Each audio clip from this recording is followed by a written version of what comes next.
Des scientifiques et ingénieurs américains ont publié un rapport défendant l'humanité. Prête, oui, à franchir la prochaine grande étape de l'exploration spatiale. Envoyer des astronautes humains, bien sûr, à la surface de Mars.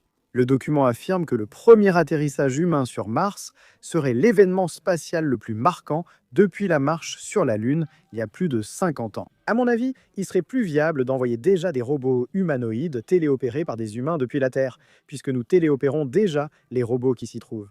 Bon, mais continuons ici. La National Aeronautics and Space Administration veut ramener des astronautes sur la Lune, tandis qu'Elon Musk pense que l'humanité devrait viser Mars directement. Le rapport évite les disputes politiques ou commerciales et fait de la science sa motivation centrale comme il se doit.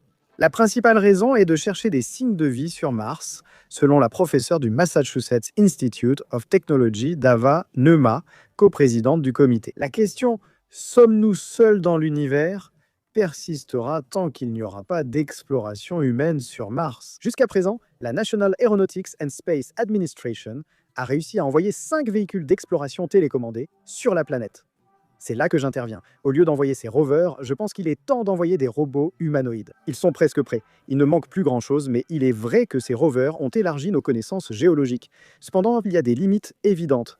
Le rapport indique qu'une présence humaine est indispensable pour observer, décider et expérimenter avec la profondeur requise. Le document d'environ 200 pages définit les objectifs scientifiques majeurs des missions habitées. Parmi eux figurent la recherche de la vie, l'étude de la géologie martienne, l'évaluation de la capacité de survie des êtres humains et l'identification des ressources pouvant soutenir des séjours prolongés.